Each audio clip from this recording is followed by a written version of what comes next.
Hey movie lovers, just a reminder, be kind, rewind, and have a totally awesome night. Remember when Friday nights meant the video store? Cam and Kobe are bringing it all back. The smell of popcorn, the hum of neon lights, those covers with artwork so rad, it didn't matter what was actually on the tape. And yeah, those late fees you kept hidden from your parents. Because those movies weren't just rentals, they were your childhood in the making. This is Raised by VHS. Welcome to Raised by VHS, proudly paying late fees since the 80s. Let's pop this tape. Pop the tape, Cam. I'll pop it. Adjust the tracking, dim the lights. We got a staff recommended pick for you tonight. Yes, Michael. Michael. Today's film is another all-time classic, Michael. But this was a Cam pick. Michael. It was. This is The Lost Boys. You would think it would be a Kobe pick, but I snug it in there. He's like, I want to pick it before you could pick it. Yeah, this is This one goes back, man. I can't even tell you how many times I've watched this film. I can't either because I don't know. I don't know. Innumerable. But yeah, let's get right into it. Let's do it. So, the film name, cool freaking name, right? Film name. The basics. The Lost Boys. Yeah. July 31st, 1987. For some reason, I thought this movie was in the 90s for the longest time. Oh, really? 'Cause I think that's when I saw it. Yeah. So I figured it was like a 90s film. I think you have with some blurry 80s lines. vibe. With the 80s vibe. Directed by Joel Schumacher. Yeah. And the tagline, sleep all day, party all night, never grow old, never die. It's fun to be a vampire. That's right. It was distributed by Warner Bros. And the worldwide total box office was about $32.2 million. Sure. On a $8.5 million budget, that's pretty dang good. Yeah, it's not bad. It's Not great. Not great. But, no, yeah. but it is, Not bad. it's one of those films that I think grew a cult following later. Yes. So, critics mixed to positive at release, 77% on Rotten Tomatoes today, and praised for its style and soundtrack. The soundtrack is one of the best of all time. It's great. But some called it more style than substance. Shut up. Yeah. Tell them to shut the hell up. Okay? Okay. All right. You hear that? Stick it right in there. You hear that? Stupid whatever. Awards. It won 2 Saturn Awards, Best Horror Film and Best Performance by a Young Actor for Corey Haim. Yeah, baby. Dude, he crushed it, man. Yeah. Also nominated for several others. So I'm just glad that the car maker was giving out awards. Yeah. You know? Yeah, they've been doing it for some time now. They have, Until they yeah. were discontinued. Yeah. The movie basics. So this is from the back of the box. Oh, is it? A single mother and her 2 sons moved to the coastal town of Santa Clara. Carla. Clara. We were just joking about Santa, all the names. We were. Santa Carla, unaware it's plagued by vampires. When the older son, Michael, is lured into the gang of charismatic bloodsuckers, his younger brother teams up with eccentric vampire hunters to save him. Together, they must fight to break the curse and survive the town's deadly nightlife. I'd watch that. Dude, and just because we mentioned all the basics of the movie, I know some people struggle with the fact that it's like it leans in the horror, but they get a little bit too fun with the kid portion, like the younger, and that's what makes it so good. I agree. I don't understand why people don't like that. It is part. my favorite genre. I don't think I would have watched much of it or liked it if it didn't have the Coreys and just that story of vampire slayers. It's so freaking cool. It's my favorite. It's my favorite genre of film. Yeah, it really is. So when we go back to memory lane, Cam, I don't necessarily remember the first time I watched this film. It kind of just feels like it's always existed. I know, seriously. And I've always just watched in my it. memories burned in there. But I was probably around 10 years old or so, probably the first time. I just remember that since then, every single time I watch it, I feel like it gets better. It's almost like a fine wine or, some chili sauce that's been in a jar for years and years and years. It just soaks in its juices and gets better. I agree. I feel like there's something about everything with this film. The soundtrack, the story, the setting, how everything comes together. It's obviously insanely nostalgic. For sure. Like watching this.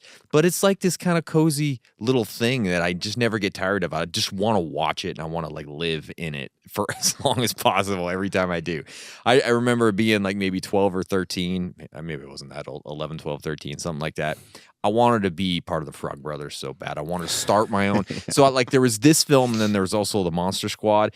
and they're in both of those films. There's these kids that are teaming up to kill monsters. Yeah. And that was like my dream come true. I wanted to do it so bad. I wanted to start a club and I wanted to fight monsters. Yeah, for sure. If you watch those two movies, then you gosh. absolutely wanted to be a vampire slayer. All I wanted to do. And also, this was the first two Corey's movie. Yeah, And I can't believe that's the first. Yep, it was the first. So that was a big deal. And you could tell me. they're like just them playing off from each other plays out so well. Yeah, for me, I saw it in my teens. I don't recall the exact date, but I remember I was pretty young because I remember it sticking out pretty clear in my mind, just the death scenes. Yeah. And like just how cool. I guess like I couldn't wait to be a teenager. So I was pretty young. And what I remember the most about it though is my brother actually had the soundtrack. Yeah. And we would listen to it. He had a really nice stereo system in his 86 Subaru hatchback of all cars. Oh, dang. But man, the soundtrack is still super good to today. Oh my gosh. Like it's even better. I listen to it quite frequently. I'm not gonna lie. It's good, man. There's 3 songs on it that just like Well, and so one damn song in good. particular that's played throughout the movie. Yes. You know, that song. Yes. Almost everybody can recognize. I was just telling Kobe when I was watching it, I was watching the movie at work during lunch. Yeah. And someone walked by, young too, and was like, "Hey, you watching The Lost Boys?" And I was like, "How do you like you picked it up because I know she heard that song." Yeah. And so, thou shalt not fall. It's so good. Yeah. It's so good. It is good, and it's kind of put throughout the film. So let's break down the film, huh? Let's get to it, man. I'm excited. I am too. Yeah. So the first part of the movie, arrival in Santa Carla. The film opens with a chilling attack on the boardwalk security guard. I love the opening of this, hinting at the darkness beneath Santa Carla's neon glow. Soon after, Lucy and her sons, Michael and Sam, move into her eccentric father's home, instantly setting up the clash between small town charm and lurking horror. Yes. So yeah, the thing, I even sent a text over to Kobe that I'm like, the start of this movie, of the vampires flying across the water, the way they did that, just it gives me chills. Like you get so excited about the movie right off the bat. It is amazing. You just have like this glow of, I don't know if it's the moon or the lights from the boardwalk. Yeah. And you're just seeing ocean and it's an aerial shot going over and you're looking down at the ocean and then you hear the beginning of Cry Little Sister, right? That's the first time you hear it. It's the first time you hear it right there at the beginning and you start to get some credits, rolling and then you actually see the boardwalk. Right? Yeah. He's like, oh man, this place is awesome. This is amazing. It's so cool, man, because I think showing the vampires flying wouldn't have done it as well for... No. It's the fact that they're flying and you're first person. And is it the vampires flying? I don't know. I don't know Could either. be. It may that be. shot may not have been going up to the boardwalk, but it sure seems like that's them getting to the boardwalk. For sure, yeah. And then it has like this push in towards that merry-go-round. Yeah. There's like this, it's like a dolly push, right? Oh my gosh. It's so freaking good. It's perfect almost. And it just like sets the vibe for the entire film. It does. Yeah. It really does. And it makes you, it's like, I got stoked just watching this. I'm like, I'm excited to watch this movie again. It's so good. The fight on the carousel though, man, it kind of cracks me up because they're just wandering around kind of looking around and Kiefer Sutherland like grabs this girl's face and then her boyfriend gets all pissed. And she gets shoved around. Like I know, the boyfriend like pushes her out of the way and everything. And it's true. And the cop comes from behind and kind of gets him in a choke with his nightstick. I guess it's a guard, right? It's a guard. Yeah, I think it's like a security guard. Yeah, for the but I just love that she just gets tossed around. Like he's grabbing her face and the boyfriend hits her in the face. I'm like, geez. And it's kind of it's a great scene because it kind of sets the precedent that like this is what these guys do. They do pretty much whatever the hell they want. They do whatever they want. They're gonna walk around Santa Carla. They're gonna do what they want. Nobody can tell them any different. And you don't know. I mean, obviously, if it's the first time seeing the film, you don't know that they're vampires yet. Yeah, just like they're just the bad boys. Yeah, spoiler alert, they're vampires. Yeah. If you haven't seen, they're this. all wearing like black, but they got like the.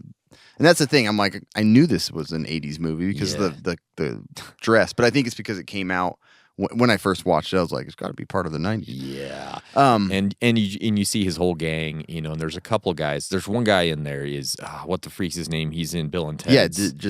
Excellent Adventure or whatever. Yep. And that's what I remember the first time seeing the movie, seeing him. I'm like, oh, he's from Bill and Ted, so I'd obviously had seen that. Yeah, but yeah, so basically then we get the first look of what's actually going on here in Santa Carla. Yeah. Right? That security guard. He messed with the wrong guys. Yeah. One too many times. Right? And he gets attacked. Yeah, and it's funny to me. Like they keep shooting. Like the cop running, like he sees him in the air because the camera's swooping in, and he grabs his hat, and then it shows him running from the front without grabbing his hat, and then he's grabbing his hat. Yeah. Like it's kind of funny, but man, that right there shows you the power of the vampires to rip up that big fat dude and his car door. Pull out the car, and I don't know how he held on to the car door as he pulled Couldn't it out. open it, but yeah, just still ripped it right off the I'd car. take this car door with me. Yeah, it's pretty bad. And then that's sort of like but it's intense, man. Oh, it's and then it super just moves intense. into the Then it kind of I think it dips to black there, and then we get this daytime aerial shot of the ocean, and then it goes to the coast, and we see Lucy and Sam and Michael in the car. Coming into town, They're pulling coming a little into town. trailer. They've been in Phoenix, and now they're headed to Santa Carla. Right. And it's such a familiar opening for 80s movies. It looked like Karate Kid again. Yeah, just done much better. It's so funny. Yeah, done in my opinion. But I do have to say, like, and later you see the grandpa's truck, but what is the truck they're driving? I don't know. And what is the truck the grandpa drives? Like, this is the weirdest vehicles in this film, but they're sweet, though. They're freaking awesome. I'd love to drive them suckers. I did notice, too, and this is something that I noticed so much more now. The aerial shots back then, obviously they were done with helicopters, but they were like not great most of the time. No, that's true. They were kind of circling them as they were driving. I think we're just so like spoiled now with drones and gimbals and stuff. Yeah, It's just perfectly smooth shots. And, yeah. Back then, it was like some guy hanging out a helicopter, like holding on to a camera. It looks like the Full House opening when they're driving across the bridge. Yeah. So it's just funny that how different it was back then. Yeah, right. It is a cool shot though. Oh, it's fantastic. Like I still like the old shots. I love it too. Yeah, and then they're kind of talking and. You see the sign, the Santa Carla sign, welcome to Santa Carla, and then it shows the back of it, and on graffiti it says the murder capital of the world. And then boom, gosh, the track starts. Yeah, and then people are strange. This part like stood out way more this time that I watched it around because I was just like, it gives you a sense of what Santa Carla really was like. All the weird people, so many weird and people. all like. And I love during it is like the mom's all happy, and I was like, you're looking at all these missing children posters and all these like grunge and different types of people. I'm like, geez, yeah, it's not. This good. looks like a rough place. Yeah, you get a sampling of the crazies that live in this place. I was like scared of that place when I was a kid. I'm like, this place looks horrible. Yeah. If you lost track of your mom, it would be the worst thing in the world. Missing persons posters everywhere, just like weirdos like licking rats and stuff. I don't know. It was horrible. I was so scared. And then let's see, Michael's talking. Yeah, like right off the bat, he's like asking for work. Any jobs around here? Nothing legal. It's like, what is that? I don't know what you're talking about. You come about. down under the bridge. Yeah. I'll give you $5. I'll give you $5 to do something that ain't legal. Okay. Yeah, it's like okay. And but then, and then they start rolling up into Grandpa's house. We don't really know where they're going, but they go into Grandpa's house, and it looks like. And he must have bought a bike along the way. Yeah, there was a bike. Because I was looking at like, there's nothing in the trailer. Oh, it wasn't in the trailer? No, I assumed it was in the trailer. I like rewound it because I was like, I got to see where this bike came from. Apparently, there's a part the scene Something probably cut out, There's but he bought a bike. Yeah, he bought a bike. He had a bike. Anyways. Everybody in the 80s wanted a bike. Teenagers, you got to have one. But Grandpa's house looked like this weird, like post-apocalyptic homestead of some sort. Like all these dead, weird trees everywhere, and then just like weird Indian heads carved into them. Yeah, just like all the weirdest crap. It was almost like Texas Chainsaw Massacre or something. Yeah, I'm like, this place really is creepy. Is super creepy. And they get there, and Grandpa's laying down on the porch. Yeah, right. You're just like laying there. And he's playing dead. Which is pretty messed up. Oh, it's so messed up. It's like they drove all the way out there. She doesn't have, like, her mom's gone, and it's just her and the kids, and Grandpa decides to play dead. And and I keep wondering, like, I don't know if this is like the first time they've met their grandpa, or if they maybe met him like a long time ago or whatever it was, but they were kind of confused. They didn't really know him very well. They don't seem alarmed by it. No, but I'll be like, what the hell is this old geezer playing dead. laying on the and he's freaking like, porch. he's dead. If he's dead, can we go back to Phoenix? Or whatever he says. Yeah, they're know? obviously not that attached to him. No, they're not that attached. And he's like, I'm playing dead. For what I heard, doing a damn good job of it, too. And then the brothers just look at each other like, what the hell is this? He's playing dead. Yeah, that part is pretty awesome. It is awesome. And then they get in the house and they're looking around and he can't find a TV. And so Sam is freaking out, which is Corey Haim's character, right? Freaking out. If there's no TV, you know what that means? No MTV. The only TV you watch. Yeah, that's right. But then Grandpa starts to tell him, he's like, we got some rules around here. And then he like shows him his fridge. Yeah. Like that was the big rule, was the fridge. And he had like this like some others start trickling in later. Yeah, but he does have this some was more the main rule. This was the big one. And he had a shelf where it had all his stuff on there. And he had like It's all snacks. Oreos but he had this thing, Double stuffed Oreos. double stuffed Oreos. He had these things called peanut butter boppers. Yeah. Did you notice They stood those out things? to me too. It's funny that you mentioned that. They look like peanut butter turds. Because with, I like, had to look stuff them on the up. outside. I was like, is it like a little Debbie's roll with Yeah. like peanuts on the outside and peanut butter on the inside? No, I think it was just like straight like peanut butter stuff. Yeah. In it, anyways. You got a picture here that looks Yeah. like a lot of different varieties too. Yeah, I know. I just thought that was funny. Just Yeah. remembering some of the snacks you had back in the 80s. Yeah. That were Yeah. man, I want those. The But those ones I grandpa don't know. freaking was funny though. He was. and it's funny that he was so picky about stuff because Mm-hmm. the part I just remember he's talking about the TV guy. He's like, the little sticker's gonna be coming up on it. You're gonna be tempted to peel it off. Don't Don't do because it. you ruin it. Yeah. It reminds me of a Seinfeld episode because George's dad collects TV guides. Oh, he does? Yeah. And then Elaine takes one day and he gets super pissed off about it. But it just reminds me, just collecting TV guides. He's Yeah. like, You don't need a TV. You don't need a TV if you got the TV guide. It's pretty I funny. remember the TV guides. You remember them? Oh, for sure. They're yeah. so cool because My you can grandma read had 'em. so much about. I didn't all- get TV guide. I didn't. No, we it didn't was- have that kind of money. I don't. I don't even know if it was at my house, but I remember seeing them. I think it was at my grandpa's. Yeah, my But grandpa. I remember it was like, man, you can read about the whole movie. Oh, in I here. know. It tells you all the details. It's true, man. It really is. But look, there's a couple of shots of Jason Patrick in here who plays Michael. This dude was like a legitimate hunk. Yeah, he really was. He was like a good looking dude. Yeah. Back in 1987, dude. I was like, holy crap! I understand why they got him. No, he's attractive for dude. this. Like, And one of the parts where they're unloading stuff and he's carrying a barbell with Yeah, his yeah. clothes on it, and then he puts the clothes down and just starts pumping some out. he's talking to Sam or something. He's just like, I'm gonna get my reps in, bro. It just made me laugh because I'm like, it's such a teenager type of thing. It's like, Yeah. I think about looking good and finding girls, and I don't blame him. he's good looking. Oh, he was freaking good looking. Yeah, he was fantastic for this role. And I just don't really know him from much else. You know what I mean? No, Speed. That's the only. Speed. But like Was that Speed 2? Or was it the first Speed? Speed 2. Speed 2, yeah. 2. Anyways, he was great. And then Sam, and they're kind of talking about like, this is the murder capital of the world. And Sam's like, are you kidding me? Is this really the murder capital of the world? And Grandpa's like, if all the corpses who were buried around here stood up at once, we'd have a hell of a population problem. And just Yeah. like such a weird thing to say. But like, there's dead Super people everywhere. weird. There's dead people everywhere. Like, I don't know if there's more dead people because there's a lot of I guess murders. that's what he's trying to imply. I guess yeah. that's what he is trying to imply. So yeah, once they get kind of settled in, then they go out to explore the town. Right? Yeah. They go to the boardwalk, and Sam discovers the Frog Brothers, self-proclaimed vampire hunters, while Michael is drawn to the mysterious Star. And she's hot. Oh, goodness gracious. Their paths cross with David and his gang oozing danger and charisma, and the story's true pulse begins to beat. I hope somebody at some point in my life describes me as oozing danger and charisma. Oozing danger. Yeah. I He like the oozes wordplay. danger and charisma. That'd be pretty awesome, right? It would be pretty awesome. Yeah. But yeah, like again, I love the sense of the vampires like flying in, like the way that they did the camera. Like you said, you don't know if it's just panning into the boardwalk or it's them flying in. Exactly. It makes you just wonder. It's really cool.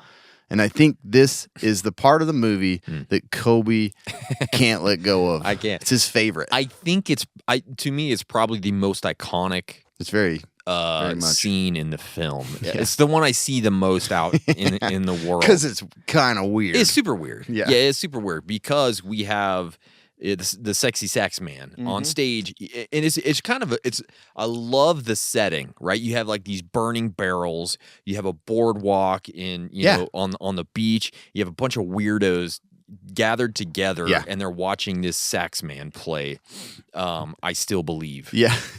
Right? And it's so, and I'll talk about this later, but that's what they wanted for you to feel is like life in town, and they did such a good job of it. Like did. you didn't feel like it was a set. Yes. Like you just feel like it was shot in the middle of an ongoing like regular public gathering, Right. and it felt that way. It really did. And so this guy's name is Tim Capello, if you didn't know, and he is actually singing and he is actually playing the sax. He's played for a couple of like legit.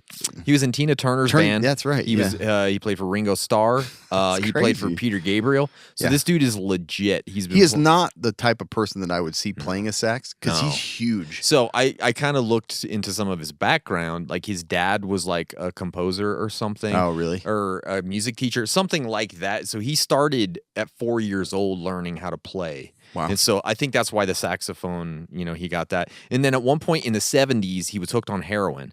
And, Oh, wow. And so it like destroyed him. He cut it cold turkey and went into bodybuilding like that day. Oh, really? So that was like his that change, was his addiction, his kind of, but a addiction. good one. Exactly. So, but also the song is a cover song from the band The Call. Oh, really? And The Call was formed in 1980 in Santa Cruz, California. Oh, that's cool. I just thought it was kind of I a didn't know cool that. little connection there with a call to them. a call to them, a call to the call, Call back and to- Tim Capello. Anyway, That's really cool. Yeah, it's very cool. And then during this whole scene, they're Sam and Michael are watching Sexy Sax Man, and we see Star. He meets Star eye to eye. Yeah. And this is Jamie Gertz, and my gosh, she had a 10-year run where she just looked amazing. She did. She was fantastic. She still looks good nowadays. She still looks good nowadays, for but sure. she looked really good then. She did.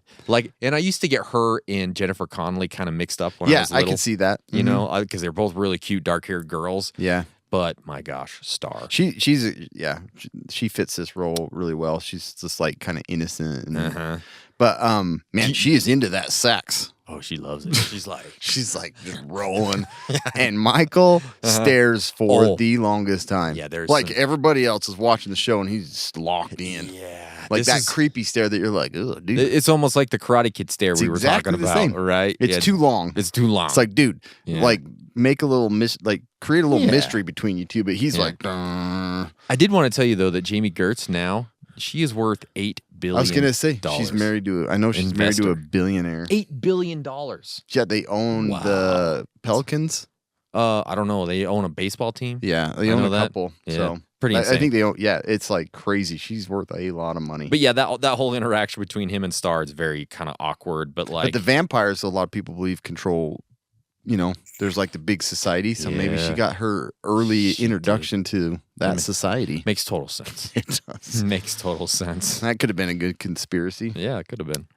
But yeah, he stares for the longest time, Mhm. and then it goes to like Sam wandering around on the boardwalk, Yeah. and the clothes in this movie just throw me off so much. They're so weird. They are very weird. Like, I see, and I wonder, like, did the costume designer make that choice because this town is so weird? it may have Do been you a know good what I fit, mean? yeah. Like, But they or- came from. I know. I mean, I guess Sam. Sam coming from Phoenix. his outfit's like. His civilian wardrobe or whatever they say, right? Yeah. Just scoping your civilian wardrobe. Yeah, it's like this long trench coat shirt. Like it doesn't. Yeah. I don't know what it is. It's like a button-up shirt, yeah, but it's a trench coat.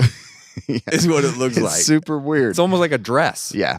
It's And if very you close. and as you look at that and you're like, that's weird. And then you see Oh Max. my! What the hell is he wearing? I don't know. It doesn't even fit for No. his like he's a big dude. He's like 6'5" or something, Yeah. and he's wearing this like little short He's in his jacket. 40s, probably. Yeah. Like, why is he wearing that? Like, He's trying to wouldn't- look pretty cool, but maybe that's again. Maybe he's been a vampire. Maybe he's Yeah. been alive for but hundreds if of you years. just watch this movie for the costumes and the outfits, so great. it's so good. It's so it's great. really good. But really, I think the guy who dresses the best is Michael. Like, he actually looks good. He just has He like a actually white looks T-shirt, good. jeans, Yeah, he looks cool. like Nikes, and then he gets his leather jacket at one point, right? Like, I think he looks great, and like he could fit today. David just wears a Yeah. black trench coat. trench coat, But he's Mhm. cool looking too. Sam, though, holy hell, he goes hard with his wardrobe. Yeah. It is like there's several times in this movie that I'm like, what is he wearing? He has some weirdest stuff. He does. He does not make any sense. But yeah, Max, we meet Max, and he's running the local like TV/video shop. Yeah. Which, oh god, take me back. I know. A cool video That's store. One thing that you just like. Oh my! You kind of miss some of that 80s stuff when you look really at this. do. And then we meet. So actually, she's in there. Lucy is in there at that point, right? And talking to Max. And then the whole vampire gang comes in. And there's a little bit of an awkward encounter between the gang and Max. And he's like, I told you boys not to come in here. So you're like, oh, he's had problems with them too. Yeah. But it's kind of foreshadowing to like, they're setting a lot of this up. They are. And I will say, though, like, they did a good job of covering Max. Like, you did not know. Like, like even when they kind of make it suspicious, you're like, it seems too obvious, and then you kind of push it aside. So it's got to be David. I love how they did that. Yeah. They make it, they set you up a bit. Mm-hmm. And then another one of my favorite scenes. Anytime Sam goes to the comic book shop, I freaking love it. Right. That's an amazing store. So freaking rad. So many magazines. Yeah, and he's wearing his long dress shirt, trench coat thing, and he meets the Frog Brothers that they're running this shop on the boardwalk, right? Yeah. And I think I don't remember which one. I think it's Corey Feldman who says, "Just scoping your civilian wardrobe." And Corey Haim's like, "Pretty cool, huh?" Like, who would say that? I know. Like, pretty cool, huh? Yeah, for a fashion victim, you know. Yeah. Pretty interesting. But they're talking about a bunch of stuff, and they're kind of making fun. They're making jabs at him like he's like a city boy. I think he's like, if you're looking for the yogurt shop or frozen yogurt shop, it went out of business or whatever. He's like, actually, I'm looking for Batman number 14. Yeah. He kind of puts him in their place with his knowledge, which is kind of That's funny. a very serious book, man. He's like, yeah, only 5 in existence. 4, actually. I'm always looking out for the other 3.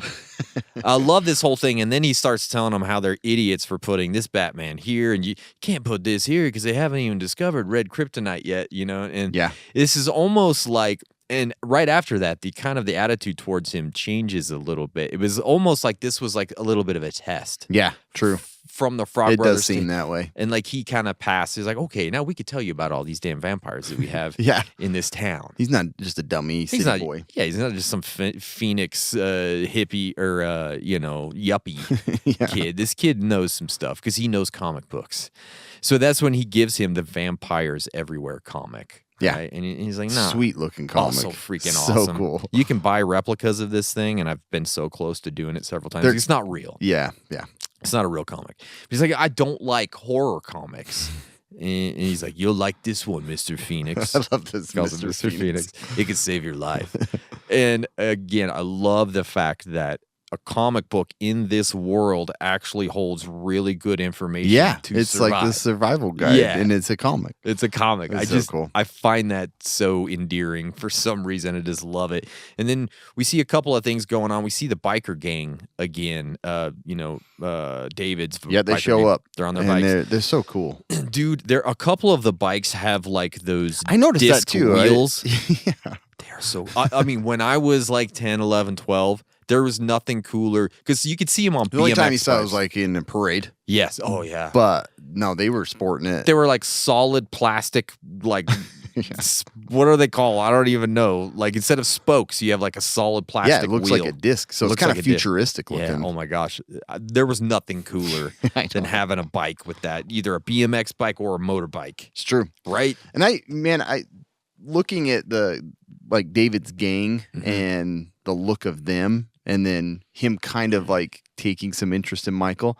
I'm not so sure David wasn't just looking for the hottest dudes on the boardwalk. Like maybe he's one of those vampires. I think so. Because it's like he's sucking more than blood. All the guys are pretty attractive. I'm like, is that all you're looking for, bro? Yeah, I could see that. Yeah. But he used Star to lure him in, that's true. Star was, I think that's what her whole purpose was. Yeah, she was pulling just the like dudes. Pulling the dudes. And then he could either eat them or he could make them join. Yeah, or do other things. We don't. Not just sucking blood, I'll tell you that. That's right. So then we have a scene back at the house where Sam and Grandpa are going into the garage, and he has this old, really cool car, right? Yeah, it's like a semi. It's like a 40s looking truck. I don't truck. know what it is, but he's like, let's go to town, So they get in the car. Oh, that car. That's a Fairlane. That's a Fairlane. It's a Ford Fairlane. It's a Ford Fairlane. And so they get in, and they start it up, and they're like, yeah, listen to her purr or whatever, And then he just turns it off. And he's like, I thought we were going to town. That's as close to town as I like to get. Or whatever. He says something similar to that, right? So, and that's where you see the talent of Corey Haim. Yes. Because it's all in his face. It is. Because he's just like excited, and then he's like looking around like, what? He doesn't have to say anything half doesn't. the time. He Like, doesn't. that's why I like him as an actor. he's so fantastic. And then he goes back to the next day, he goes back to the comic book shop. Couldn't stay away. Yep. No, he was interested in these dudes. He Had to wanted to get make back. friends, I think. Yeah. And then we get an awesome speech by the Frog Brothers. Oh my gosh. Because they're talking about, about vampires and how the comic book store is basically just a cover for them. And then he's like, we're dedicated to a higher purpose. We're fighters for truth, justice, and the American way. Yeah, I wrote that out too because I'm like, that's so cool. It is awesome. So freaking cool. It's so fantastic. Edgar Frog, man. He's like legit dedicated He is. to this. He is. He's freaking awesome. I just find that so cool. And then they give him the vampire comic again, and that's what they said. They're like, think of this as a survival manual. Yeah. This Yeah. is going to help you survive, right? Yeah. And then he so- says he's like, give us a call. Yeah, He's give us like, a call. And I'll give you a call. Exactly. And I I kinda hope I joke- never have to call That's you. what he says. I hope I never have to call you. Yeah. So then as the story progresses, David tempts Michael with a reckless motorcycle race. So, and visits the gang, their lair, a sunken hotel that drips with gothic menace.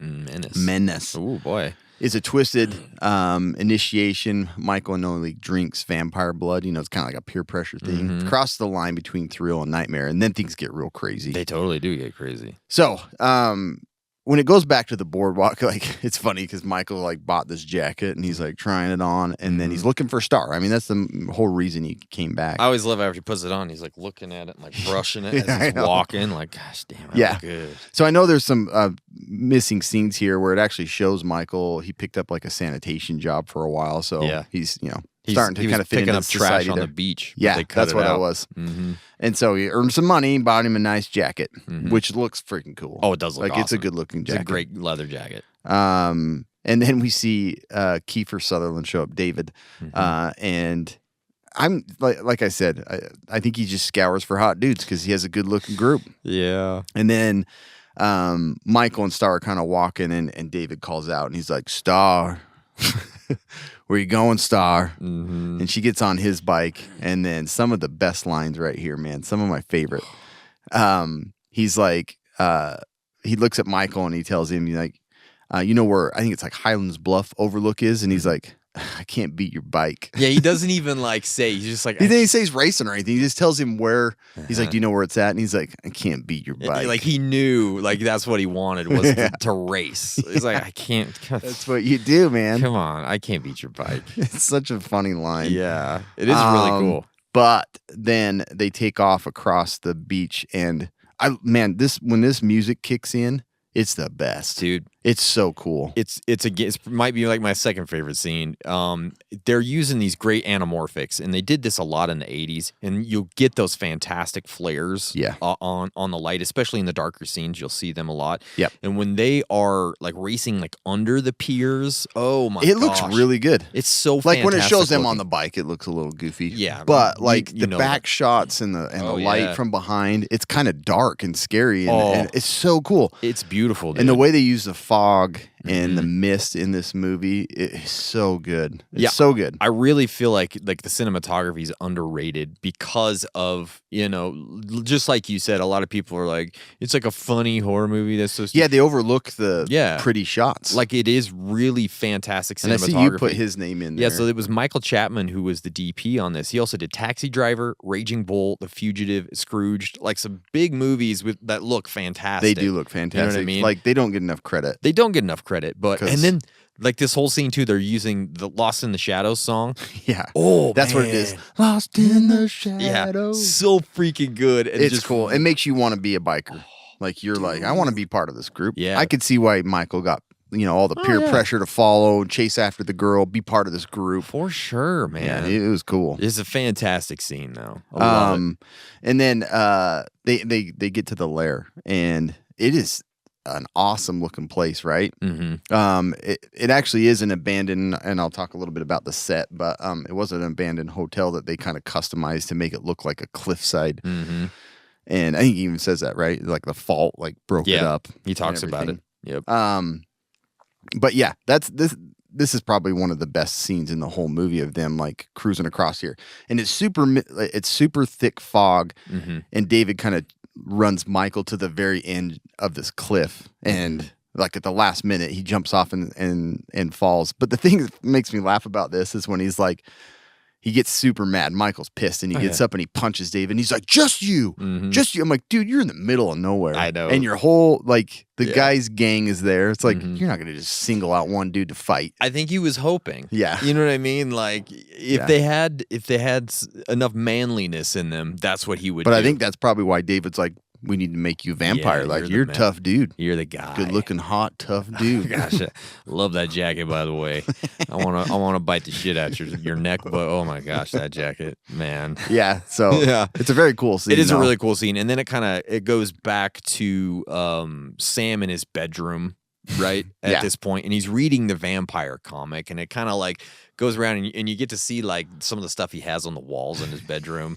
Like weird. you talked about, there is a Molly Ringwald poster, which totally makes sense. Because at first I thought it was a boy back there because of the way her haircut is. It's Molly Ringwald. She is not the best looking girl from the 80s, No. but she's a popular girl. She's a from the 80s. popular girl, right? But then there is the poster of Rob Lowe. I would not be caught dead with this poster. All on my white. wall. Oh my gosh. He has like a half shirt on. Yeah. It's like a half shirt looking super sexy, like on his closet. I'm like, I don't care how much you like The Outsiders or St. Elmo's Fire, but I think part of it is because I think Schumacher, he directed St. Elmo's Fire. So maybe that was just a little bit of a nod to, that's true. to an actor he likes. Because I was wondering how Rob Lowe got in there. But it is really what a funny. shot, Rob. Oh, good God. job, buddy. Looks fantastic. Yeah. I love me some Rob Lowe. Don't get me wrong. I love Rob Lowe. Yeah. But I'm not having that poster. I mean, maybe I would now. I'm pretty comfortable with my sexuality at this point, but not at 15 or you know what I mean? It is a weird poster. Oh my gosh. But then Grandpa. And it's funny because they moved into that house, like just barely. Oh, he put It's that like, up he put quick. that. It's like the first thing he probably put up in I got to have Rob up or I'm not going to sleep well. Right? Yeah, it's pretty funny. Yeah, and then Grandpa brings him the stuffed beaver. Right, to dress up his room, to dress up your room, or whatever he says, right? and then it goes back to the lair at this point, right? That's right. Yeah. See, I forgot it did jump in between, huh? It went back to home, and then it goes back to the lair that they settle in. And this is another really famous scene, very famous scene from the movie. And David Kiefer Sutherland says Michael about 4 or 5 times every sentence. He really does. He is into the name Michael. He's like, Michael, come over here, Michael. And my favorite of all, and Kobe and I have used this against one of our friends named Mike. Do you remember? But when they eat, it's my favorite line of all time. He's like, he says several of them, but he's like, you're eating maggots, Michael. He gives him rice, and he says, he's like, I don't want any. And he's like, how can a billion Chinese people be wrong? Yeah. And he starts eating it, and he's like, how do those taste? You're eating maggots, Michael. How do they taste? And he freaks out and dumps them, and then he's like, you want some noodles? And they look like worms. But man, he just, from here on out, you hear Michael. Yeah. Like you're wondering if someone in the room while you're watching is saying Michael, because it just comes up in the background all the time. And I actually looked it up, and there's 118 uses of Michael throughout the whole film. That is so much. That's a lot of Michael. I wonder, like, I don't know, maybe I vaguely remember something about like vampire lore and them using your name.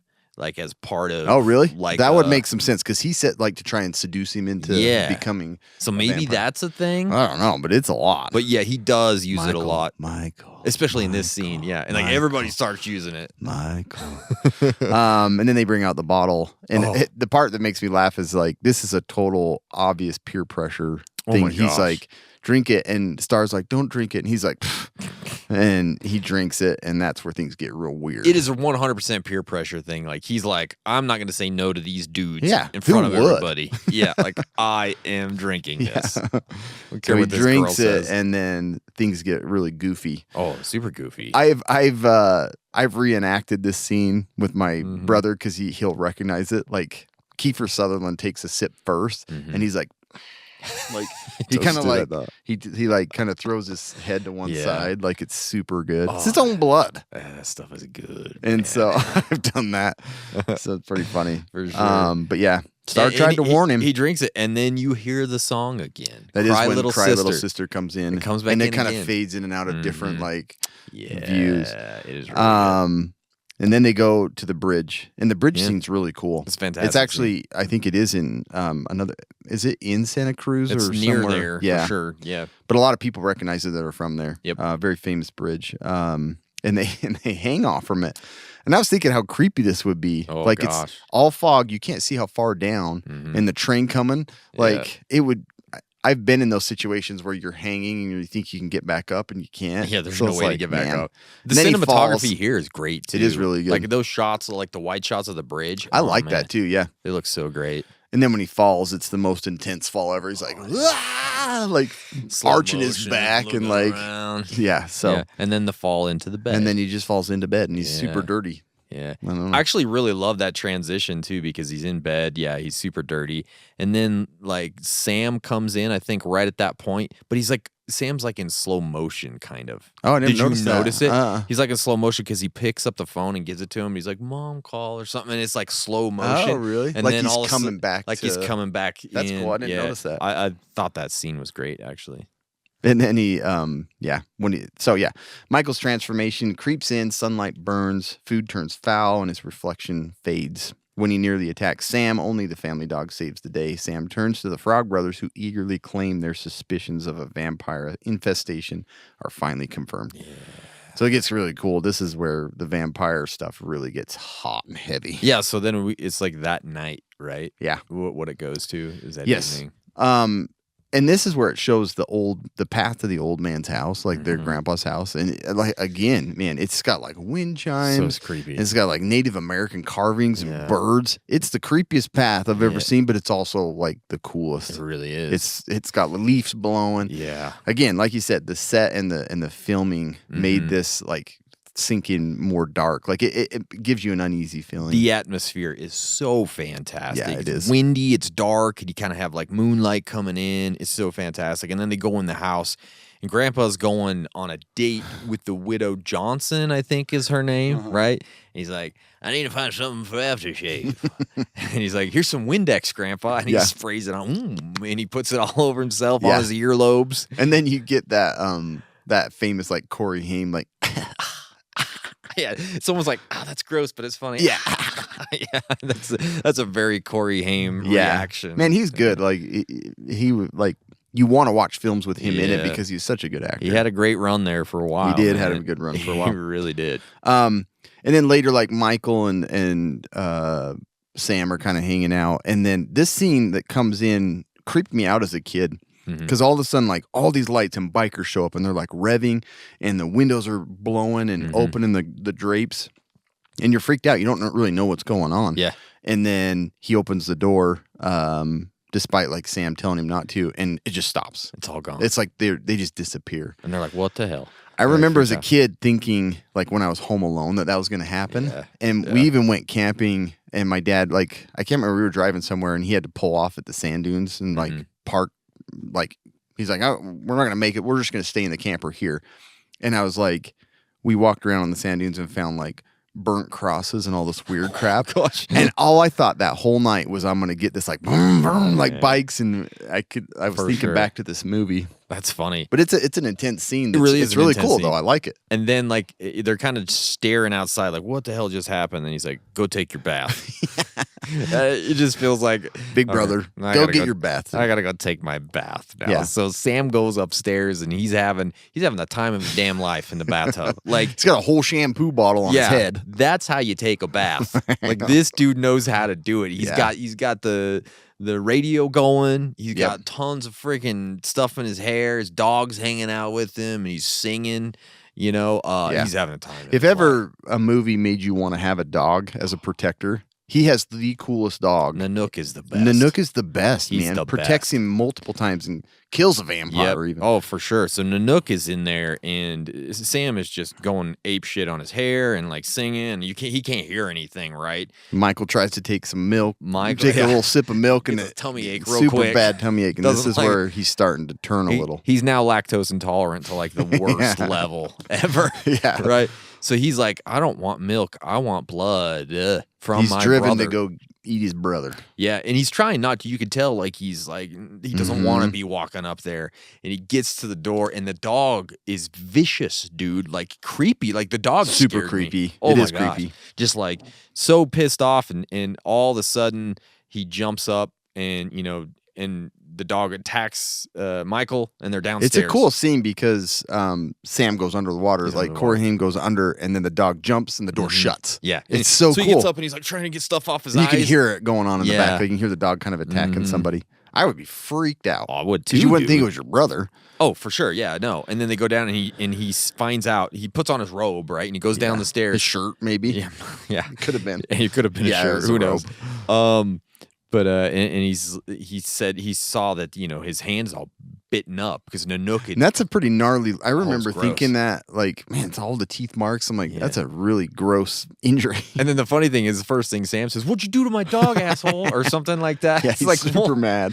He's like, "Your dog bit me, man." Yeah. But then he actually said, he's like, he was trying to protect you. yeah, And he's protecting you. I was like, what do you mean? And then I think is that where they go downstairs and then the mirror's right there? That's the same scene. Yep. Yeah. Because then he looks and he's like, "Look at your reflection." You're a creature of the night, And it's Michael. cool looking. Yeah, like, it's super cool. You can see Yeah.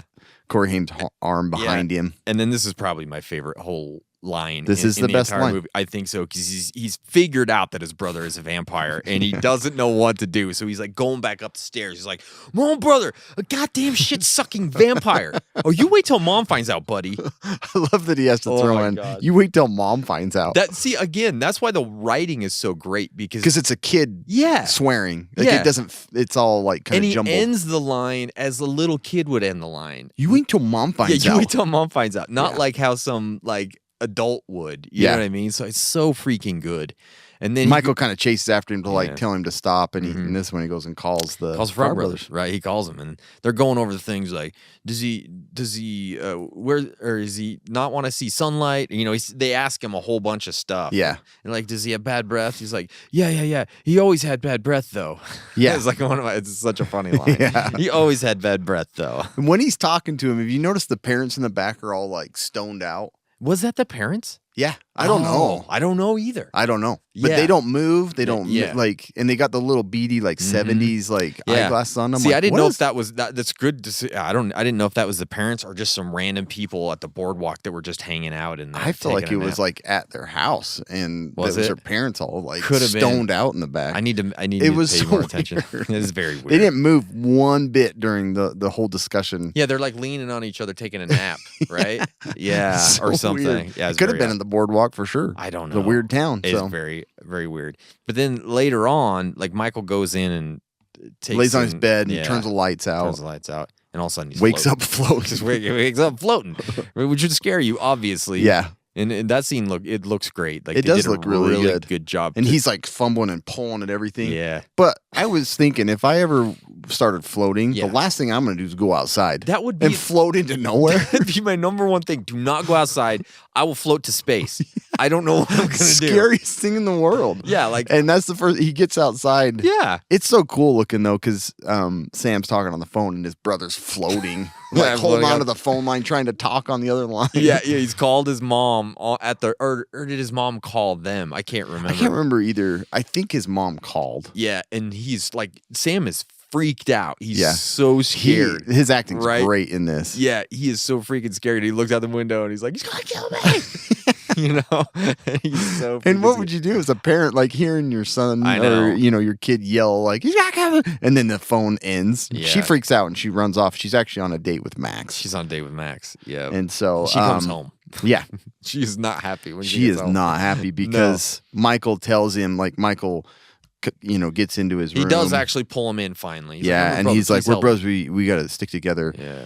And I just like that he tells him he needs to tell, to make sure his mom doesn't know. Yeah, don't tell mom. Keep this between us. And he's like talking to Michael. Sam's like, I don't know. It's not like getting a D in school, Mike. I know. You're a freaking vampire. It's like, how do I not tell her? And he goes downstairs, and this is another very kid thing. Is she's like, why is your milk on the floor? And he's like, I didn't do it, Mom. I didn't do it, Mom. Like the second And she she's like, what are sees you it. going to refrigerate the town? Yeah. And he closes the fridge. And then it's kind of cool. It shows the little boy on the milk carton that's been missing that's part of the, David's group. Yep, exactly. Stars protected him anyway. Yep. Whatever. So when this came up, I was like, oh, good. I can find out if it's a boy or a girl. And it doesn't say sex on the. What a creepy little It's a little boy, person. but it. I know. What a creepy. There was a long time I thought it was a little girl. Like seriously, that character scares me. I think more than any. Like He's when he scary, becomes a vampire, you Yeah. know. And then at the end, when it turns back, I'm like, I'm still scared of that thing. Yeah. I'm not scared of it anymore. know. It's still a creepy He's little wearing boy. like a Confederate jacket I don't like it. and Yeah. rips Yeah. that bed to shreds. I didn't know if it was a Confederate jacket or if he was like a band leader. I think it's of like a some little sort. band thing, but it looks like a Confederate It jacket does, to me. yeah. So then Michael struggles with his new urges while Star confesses that she and young Lottie are trapped in the same half-vampire limbo. What a stupid name or a weird name. Terrible name. Laddie. Meanwhile, David's gang reveals their monstrous faces and bloodlust, making it clear to Michael that he must choose a side. So at this point, Michael's half vampire. He's not fully because he hasn't made his first kill. So he's kind of pissed about this whole thing because he didn't realize what he's becoming. He goes to the lair. Star tried to stop him. She did. Come she on. did, but he gave in to peer pressure. And then he Star's there, and she's like, "Hey, guess what? I'm here alone." I don't know where Laddie was. I don't know. But they get it on, and again. Yes, Cry Little Sister. Cry Little Sister. This is the best version of it. Yeah, It's it a is. little bit longer. You kind of get the whole thing, and Yep. it's a slow motion love scene. Yeah. And It doesn't show much, but it's good. It's great, because it's It's fantastic. And then when he comes home after this, Oh my gosh, dude! it's funny. The grandpa calls him out. He's like, "I wasn't the only one that got lucky last night." I know. It's so true. And you remember seeing You can tell. Sam sitting at the kitchen table and he's like eating breakfast or something. I don't know what he's wearing, but the pajamas, it looks like from an 8-year-old girl. I don't know. It's like I little didn't notice stick. as much. Dude, you go back and look at it, you're gonna be like, what the crap were they thinking? it looks Well, so I'll surely weird. watch it again because it's Oh, almost for a sure. yearly film. Yeah. But his hand is healed. Michael's hand is healed. Yeah, that was cool. The next morning, right? Yeah, he took it I off. was like, was that because I'm a vampire, or was that sex that good? that would probably. But Now my hand's healed. I don't know. Do I need to rub it on Star? Yeah, what what's I gotta going do? on here? There's Doug. But I do. I think if I saw that at that age, I'd be like, I can heal. I'm gonna go full in on whatever I'm supposed to do. I am indestructible. I could do anything. Yeah, I would be hard. Yeah. It'd be hard to Oh, for choose sure. to be a human again. Or just stay half vampire. No kidding. That's Right? Yeah, It's the best of both worlds. milk's. Yeah, You can't It's gonna drink hurt your milk. stomach anyway. Cereal's not going to happen, but She's lived. I don't know. It doesn't really say how long No. she's been half. it doesn't, does vampire. it? Yeah. So. We don't know. And then his I don't know. mom. Laddie, I think, is from the 1860s, That's true. right? You He's, think he's in the isn't- Civil War? Yes, he does look like he came out of the Civil War. Yeah. I did find it funny that Sam has an earring because earlier he told Michael, he's like, "Don't wear that earring. It's not you, Michael." Yeah. And now Now he has one. Yeah. This part I had to mention. His mom, she goes Yeah. back to Max's house to apologize, and he has a white dog, and this dog is aggressive. Thorn. Yeah, Thorn. Yeah. Cool name. Cool But she walks down like this little boardwalk thing to his house, and that dog chases her, and it's like the scariest scene in the whole movie to It me is because super scary. I was terrified of dogs as a kid. Really? They had near my school, this guy had a dog named Crowbar, which is the scariest gosh. name for That's a pretty dog, scary. and it would chase us on bikes. So Yeah. I remember relating that to this, and I was like, "This is a scary scene." Yeah, dogs chasing you on Like bikes. breaks through the wood and everything. It's does, yeah. mean. Yeah, she gets over the top and thinks, "Oh, I'm okay," and Sam's there, and then he starts just snout right through the boards. Like, oh, you got to get out of there, boys It's and girls. freaky. Let's go. Yeah. Yeah. And then they go home, and Max comes with Yeah. some flowers to kind of make up for what happened. She invites him over for dinner. Yeah. Right? And it's Michael who actually answers the door here. Yeah. You know, and he's and This Max is the part you like, don't really catch. You don't catch it, right? And he's like, "Well, you're the man of the house, and I'm not coming in unless you invite me." He just seems like he's being a gentleman. And he's like, "You're invited. yeah. You You're know, invited. You just did a dumb thing." Yeah, he Michael." did. But he didn't know. And I never put this together like for the 50 times I saw before. Yeah, yeah. That's why none of the Frog Brothers stuff worked against None of him. it worked. Yeah, it doesn't matter.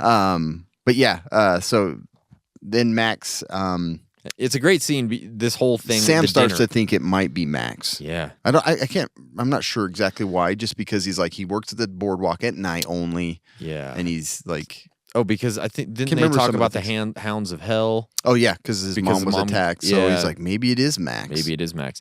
And so they set up a little bit of a sting operation They do. to get Max. He talks with the Frog Brothers, and they Yeah. have a good plan. They come over for dinner, yeah. right? He invited them over. He didn't tell his mom that, but they came over, and so they had like He some. kind of makes it like, oh, well, we're here. We can go somewhere else. yes, and she's well, like, no.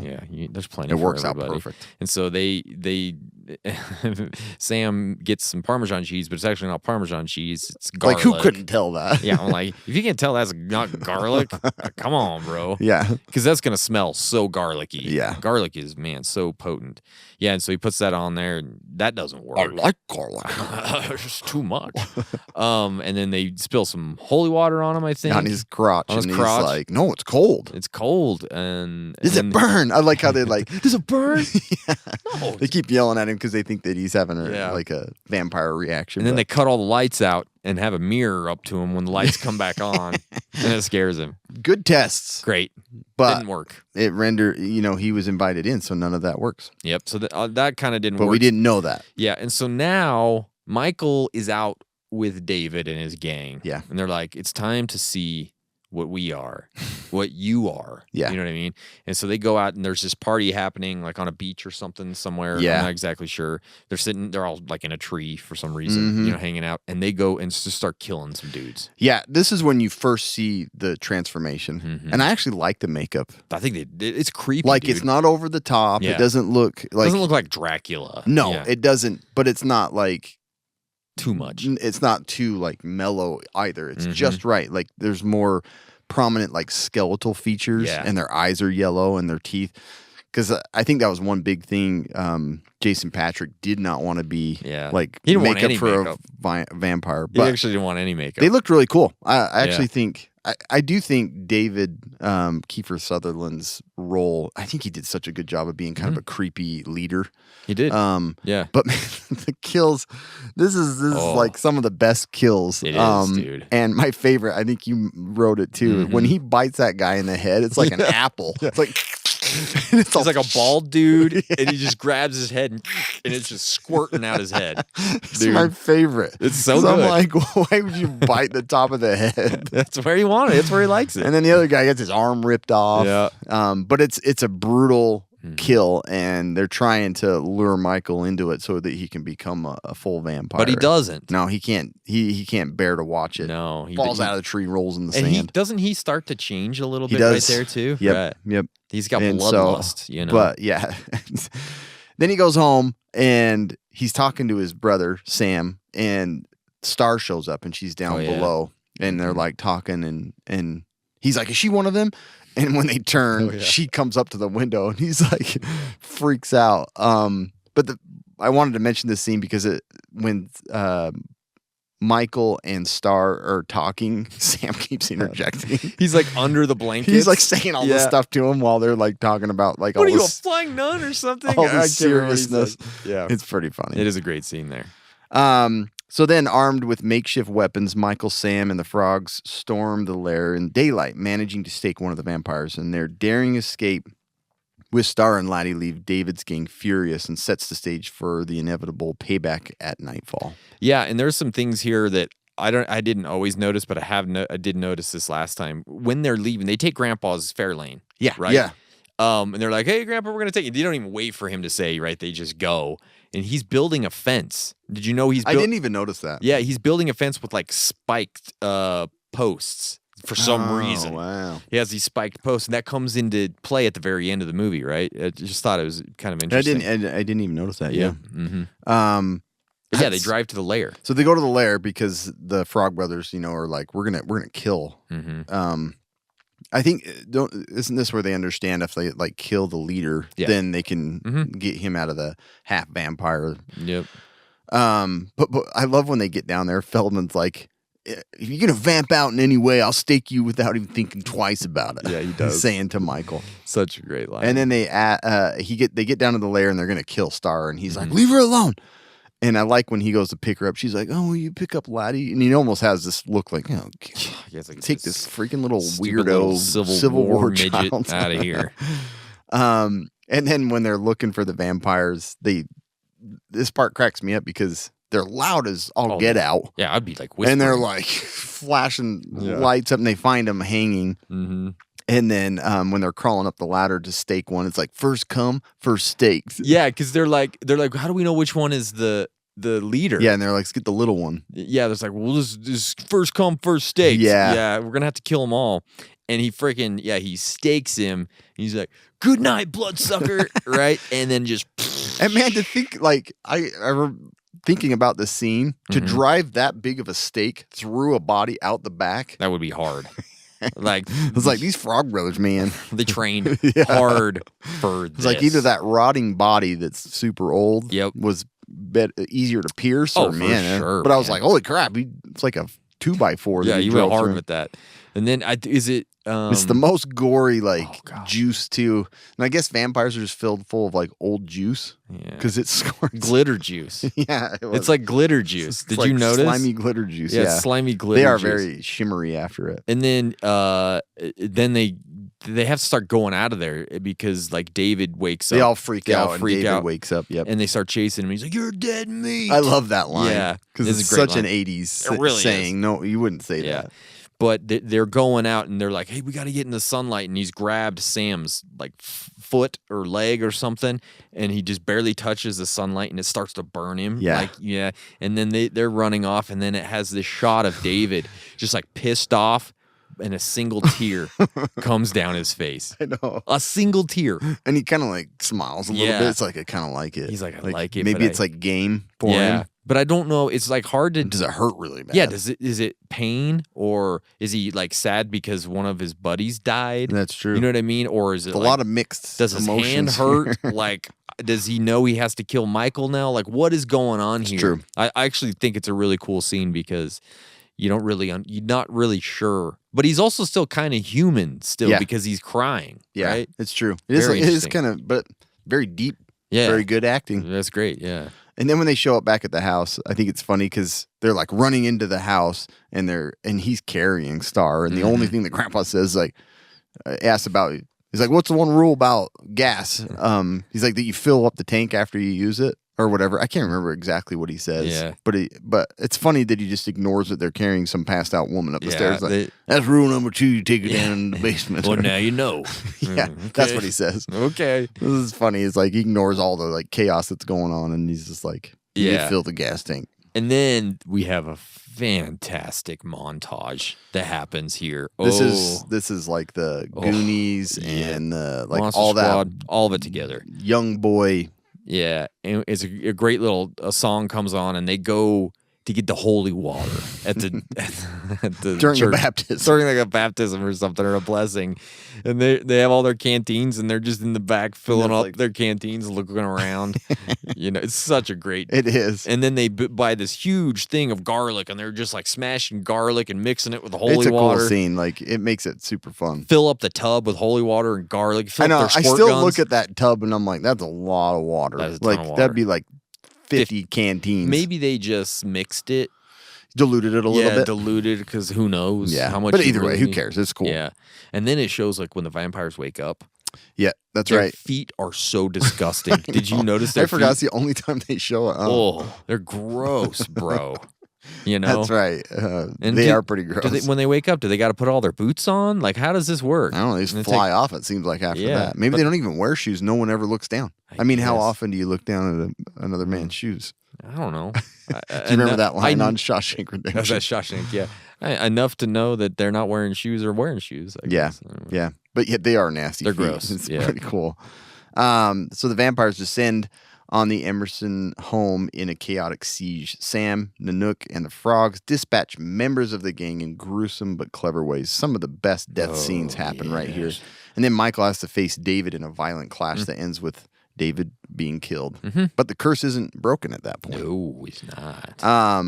So yeah, when the vampire gang comes and faces Sam and Michael and the Frog Brothers, stuff gets super intense at this point. Really, they do. And they have the dog chained up outside, and that scene's creepy. Oh, yeah. Because they're coming in, and it has that cool swoop in, and he runs out to grab the dog, and he's running back, and they're like, "They're coming!" Yeah, like stars screaming at him. Yeah. You got to get in here. But then they're all fighting inside, and it gets to a point where they're in the bathroom, and Nanook comes in and hits the one vampire and pushes him right into the holy water bath.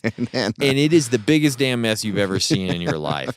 Like vampire blood. I thought it was interesting that goo. they went that way with it. I know. It's like it's gonna explode all the pipes in the house, The entire toilets, everything just blows up with this The whole plumbing system is slimy full of vampire blood, goo. yellow, shiny stuff. It is everywhere. Yeah.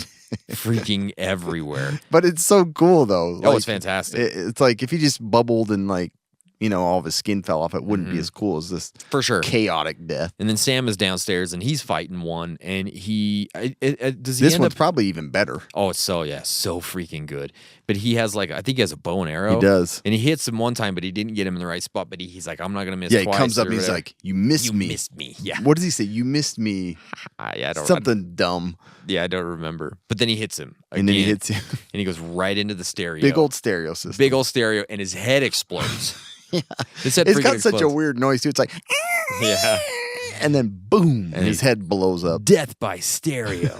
It's like such a great line. Yeah, it makes it funner. It makes Yeah. it cool for all ages. And then they're upstairs, and then the Frog Brothers are upstairs beating up some other vampires, and they kind of meet each other. And he says at one point, Feldman says, "We are awesome monster bashers." Yeah. Like he was saying a bunch of stuff, but it's And they're like put their hands in together, and that's when the little Civil War child Yeah. blows out of the mattress filled with toilet paper. yeah, he comes flying out of there, and it's just like air, like so much air coming up, and he's just like, that's what he's doing. Like he just keeps moving like this. And that one they're like Freddie Munster. Yeah, the attack of Eddie Munster. Eddie Munster, that's what it is. Yeah. But yeah, But Star grabs him and is like, "No, you. yeah, she's just a kid." Keeps protecting this child. I Yeah. would be like, "Oh no, you killed him," and then she could move on with her life. Let's move on with this. Because I'm guessing Michael had to adopt him Oh, later. yeah. He had to be a stepdad. It's not easy being a stepdad to a former half vampire From the kid. Civil From the War Civil age. War. That's right. Yeah. And So, then- yeah. and Michael's downstairs. He's fighting with everybody. He is. Yeah, Right. him and David are going, going back hard. and forth. And at And one he point, keeps like slapping him, and he hasn't changed yet. he hasn't changed. And then he gets mad. And at one changes. point, he has a bloody nose, and he licks it, and he tastes his own blood. Yeah. and I think it gives him a little extra boost. It's like an energy drink for a vampire, just Yeah. a little, like a 4-hour energy shot or something. Yeah, it You is. know? 5-hour boost. Yeah, and he just goes. Then he goes hard. Yeah. right. And it's crazy. David still at this point is trying to convert him. Like Still trying He's to. like, I'm not. Yeah. So What are I you gonna feel do, it's just kind of stop? sad Yeah, it is. because David doesn't get what he is out to do. Yeah. And then he gets all of those. It's like, what is it, like antlers or something that he Yep. gets killed on. Mm-hmm. That's a pretty sad scene. It is sad. Yeah. It's all like spotlight on his body too, and he's like steaming. Yeah. And But like, he doesn't explode all gory and gruesome. It's like all vampires die differently, remember? That's Yeah. what Feldman told that's us. true. That one was a lot more peaceful. Yeah. And then the final twist reveals Max, Lucy's would-be boyfriend, as the true master vampire. Just as victory seems assured, Grandpa storms in with his truck, impaling Max and ending the nightmare. The family breathes relief, capped by Grandpa's legendary one-liner, which Yeah. we'll say for a So, second. yeah, Grandpa saves the day. He comes in with his big weird truck, and he has those fence posts on the back. Yeah. And it comes right out and hits Max. Spears him. straight I through do the chest. like the part when Max turns and he's all, what does he say to Lucy? Oh yeah. But he's like, But I still want and he's you. all, he's, so, He's creepy. he's super creepy. He's super gay. But I still want you. But I still want you. And he's like, Yeah. His tongue looks like Kiss. It's like super long. It is. It's good. It's gross.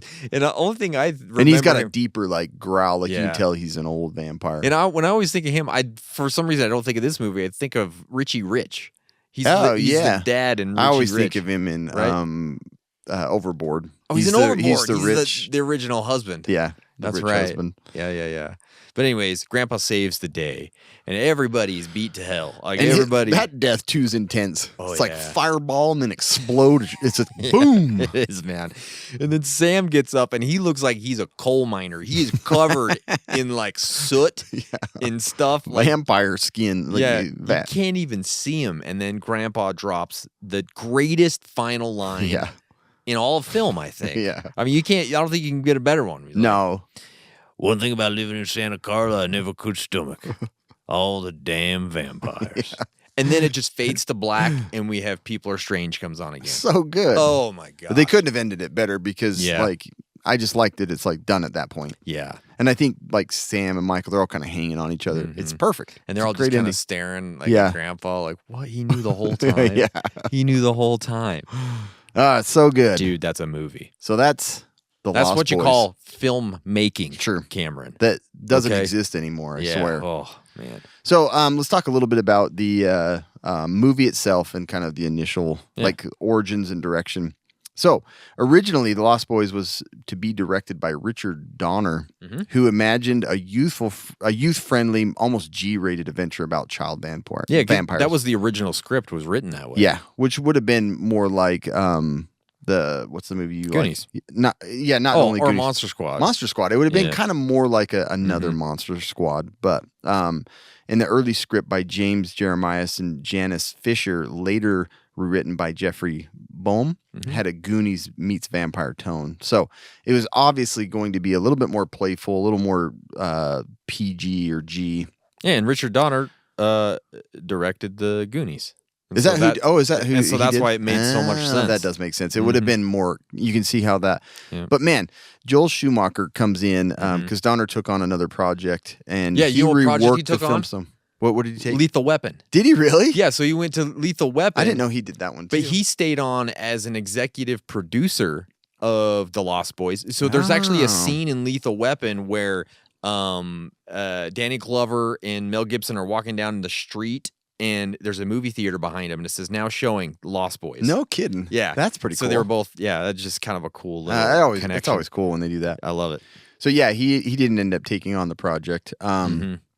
But Joel Schumacher aged up the characters. He added sex appeal, danger, humor, and created a stylish teen horror adventure that mixed campy comedy, gothic atmosphere, and the 80s youth culture. Man, he did an excellent job. My goodness. I don't think it would have been as good without this twist it on probably would have been a good movie. Like For it sure. would have been. It just would have been something so different. Yeah, so not different. at all what we got. And this creative shift became the movie signature, a blend of scares, rebellion, and cool attitude. Yeah, It's very cool. Yeah. I think it fits like adults, teens, Yeah. and younger groups. So, Wider appeal. Yeah. yeah, exactly. So the core idea is eternal youth, rebellion, and refusal to grow up, but twisted into a dark, dangerous, and bloodthirsty version of Peter Pan. That's kind of where that idea came from. Is Pan like they had some idea of Peter Pan being like a vampire that never ages. That's where the Lost Boys came from. Yeah, so that's cool that because I think they had a different title for it too. I can't remember. Do you remember what it was called? No, I thought it was Lost Boys, but maybe I was wrong. They had like some other idea that was more kind of Peter Pan-ish. So the Lost Boys worked out way better. Yeah. And then casting. Obviously, the cast made this movie as good as it is. Like, Sure. Jason Patrick didn't have any interest in it. No, he he did not. rejected the role 5 times. He didn't want to be a teen vampire. And Schumacher persisted for 6 weeks until Patrick agreed. Jason Patrick said, I had no interest in teen vampire films and turned it down 5 times, but Joel Schumacher promised I wouldn't have to wear the makeup and teeth and fly around. But of course he lied. Yep. And I'm glad he did. I mean, it wasn't pushed too hard. Like it didn't have that dumb changing over and over, because I can see why he was turned off by that. Sure. But it didn't feel that way. He was cool. And even to this day, I find him sexy Oh gosh, dang it. in this film. Yeah. But yeah, so the other actors, sorry, I just scrolled out of the way here. Obviously, Kiefer Sutherland playing David. Such a good actor. He was just an iconic villain. On-set tension between Sutherland and Patrick actually enhanced their on-screen rivalry. Did they have beef a little bit? Yeah. I mean, they're both young. Yeah. They're both attractive. Sure. So I'm sure they were just like, ugh. I mean, Kiefer's a good-looking guy, but he's nothing. Not compared even to close. Jason Patrick. No. Yeah. And I'm sure that kind of I'm sure that did, made him a little irritated. Early in filming, this was cool. I think you found this. Sutherland broke his wrist attempting a motorcycle stunt. Production, it's funny. He's like wheeling or something to show off. Crashed, broke his hand, and he hit it in a black glove. And they kind of modified the bike so that he could still use the clutch and stuff. Yeah, he couldn't clutch because his hand was broken. That's funny. He's funny. still young. I've heard he's kind of tough anyway. Yeah, like yeah. I think he's kind of a little reckless. Mm-hmm. He's a nepo, right? Yeah, well, his his dad is a beast of an actor, man. For sure.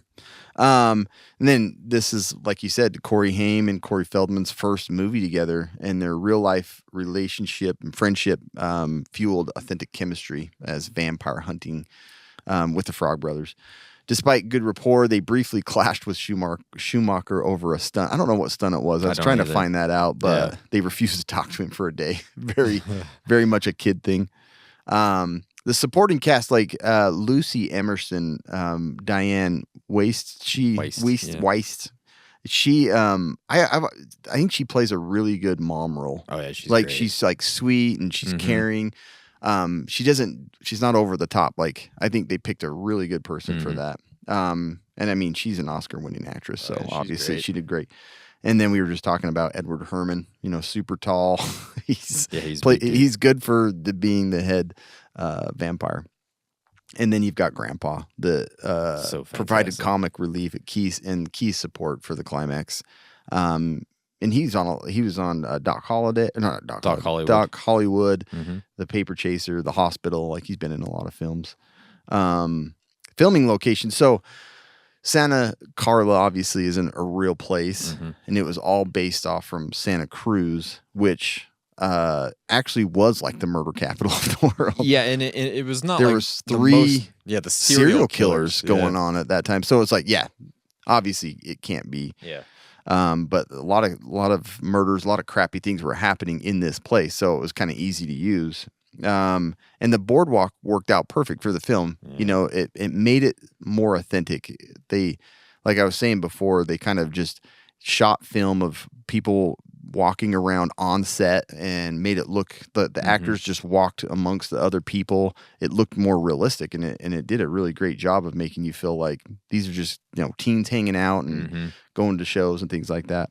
The sunken hotel, which is the lair, was actually real, partially abandoned building that had been adapted for the shoot. The filmmakers added gothic touches, chains, fog effect to give it otherworldly, dangerous edge. And that place is awesome. Yeah, for sure. I wonder, think it got tore down? Because so. the shots from the outside make it look like it's in a cave, but it's Yeah. just an abandoned building. Yep. And then again, man, the atmosphere is what makes this movie so good. So much. The natural coastal fog, the mist, and then you've got like all the weirdos in that town. It just made it work so well. Yep. That people go missing all the time in those locations. So it's it just I'm made sure total half of the sense. missing things were probably real people. And there were many smaller locations around Santa Cruz that were used. Streets, alleys, and even homes became vampire hangouts, giving the town like that real small feel and creepy feel. The Frog Brothers Garage Laboratory had a unique touch. It was filmed in a real arcade repair shop, so the tools and props they used were authentic.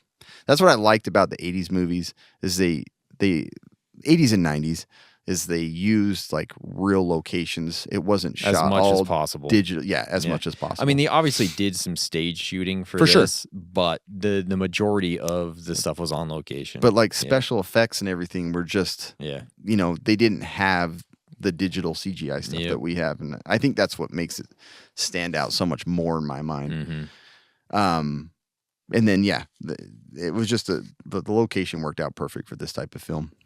Costume designer Wendy Chuck drew from punk and biker aesthetics, leather jackets, ripped jeans, bleached hair, giving the vampires a rebellious, sexy edge. Yeah. Man, she went all over the place, but it was so awesome how she made like the bikers, and then Michael looks a little bit more clean cut, cool, and then you have just the rest of the costumes by other man, very 80s.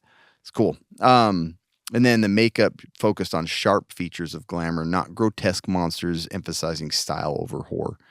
Maybe that was Jason Patrick. It was funny. She was also the costume designer on Twilight.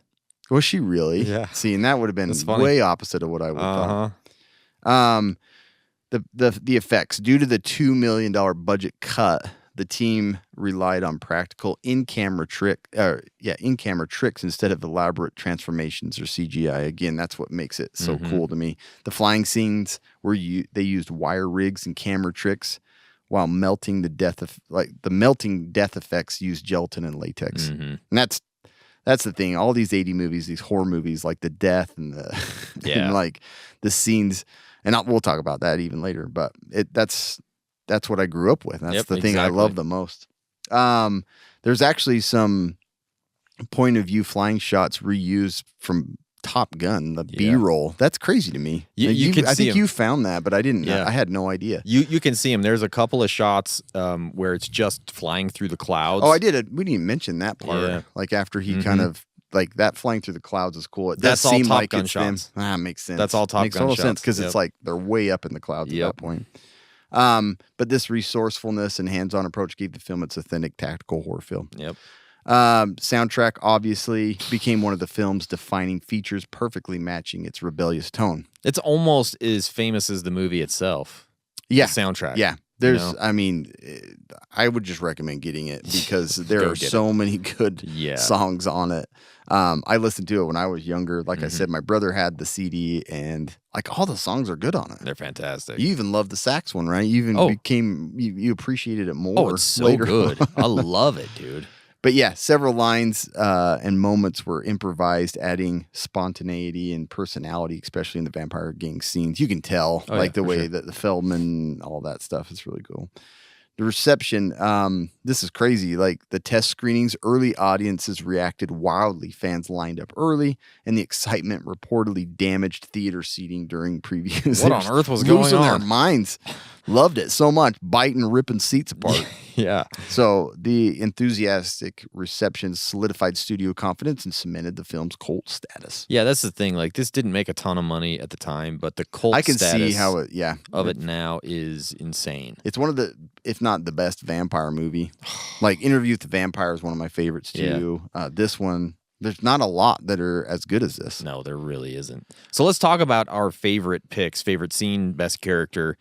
Again, we've talked about a billion favorite scenes in this, but I think it's probably the boardwalk scene, like the original, or the motorcycle chase. Those both. I know, man. It's so hard. There's so many good scenes. It really is. And you had said that, so yeah. My favorite scene's the opening. Like you said, right after they pass the billboard and then it kicks into People Are Strange. Yeah. I like that because it's showing like real life people. Yeah. It made the movie set it up so well. It really did. It's so good. Yeah. It's hard to pick. And my favorite character is Sam. Like I can't pick anybody else. I can't either. Actually. I love Grandpa too, but I just don't think he affects the story as much. Obviously, at the end he does, but like I just love Sam throughout the entire thing. And I couldn't go with anyone else but him. Like Michael did a great job, but I just didn't like relate to him as much. So Corey Haim did such an awesome job. I can see why his career took off after that for other movies. But anyways, yeah, that is freaking so good. There's so much to go. Like you could probably do another hour of it, but easy. So much stuff. Should we go to the top 5, Cam? Let's do it. It's time for the Raised by VHS Top 5 list. So, having this movie show some of the most gruesome death scenes, we decided to make a top 5 most memorable death scene. Now, look, there are a billion death scenes that I've seen in my film, like all of the movies that I've seen. Yeah. So I'm not necessarily going off from like the best. It's just the ones that I remember the most. The ones that's like burned into my brain that I can't forget. And I might have gone a little bit different direction on some of these because these aren't just the craziest death scenes. Some of them are the ones that affected me the most. Yeah, that's what I kind of was hoping to go with. Good. Because it's more like, they're not the most intense, but for some reason they burned in my brain forever. Okay, good. Do you want to start? Yeah, I'll start. Okay, what is your number 5? My number 5 is Scanner's head explosion. Okay. You know, when he's just like concentrating, Yeah. the one guy's like all uncomfortable and it just blows up. Nice. I don't even remember if I saw the whole movie, but I saw that scene Yeah. and it's forever like stuck with me. I'm like, geez Louise, like Yeah. it's an explosion that you just can't forget. That's a great one. I like that. My number 5, Drew Barrymore in Scream. Yeah, that's a great. We one. just did that one, and again, that one affected me the first time I saw it so much because That makes sense. I'm like, this is Drew Barrymore. She's gonna be in this movie. I'm so excited. Her ass gets killed the first scene. Yeah, it's pretty shocking. You know, done so well. yeah, it's really great. So that's my number 5. What's your number 4? My number 4. This is gonna be. You're gonna be like, what the hell? Number 4. Randy Quaid in Independence Day when he drives his Up the plane pee hole? up the butthole of the UFO. It's just such an awesome scene, and just I'm for the story. back. Yeah, boom! That's a hard good to one. beat. I like that one. That one. I love it. So Lost Boys was one that stood out for me. Mm-hmm. So I put it in there too. The Lost Boys bathtub death scene. Yeah. Because it's just over the top. Dude, it's so good. Like it all Yeah. gets sucked into the pipes and blows up everywhere, and Mhm. it's just tons of like just slime and blood. Yeah. So Oh, it's and fantastic. it's been one that stuck with me forever. Yep. I remember that death Totally scene. get it. That's your number 4. What's your number 3? So number 3, and this isn't even a death in the movie. It's actually a nightmare in the movie. Okay. So it's Total Recall when he gets sucked out into Mars. Yeah. And he cracks his face shield and he's all and his eyes bulge out and Yeah. it about explodes and he wakes up. Yeah, that's a good one. That's a great one. That's That's like my favorite. That makes me laugh because my number 3 is also Arnold Is it dying. really? It's not that movie.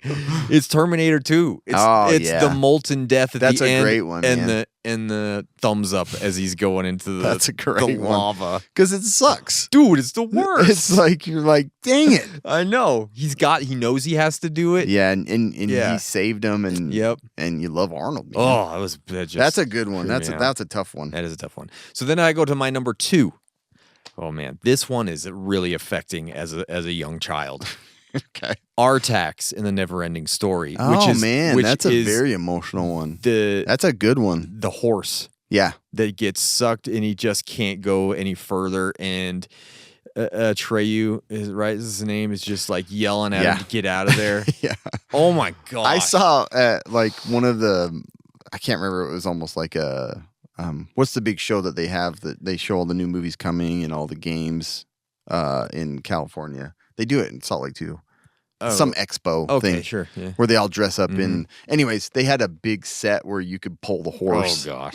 Like that's traumatic for kids. Yeah. My daughter watched that at a young age and she can't. It's horrible, She can't man. do it. Artax, like, Yeah. Not good. So that's a my good one. number That's a 2. very good emotional one. Yeah. And I probably leaned more on the ones that just like Sure. that was gory and devastating. Absolutely. Yeah. So What's my your number one? 2, Oh, your number 2. Yeah. or is number 2, right? Yeah.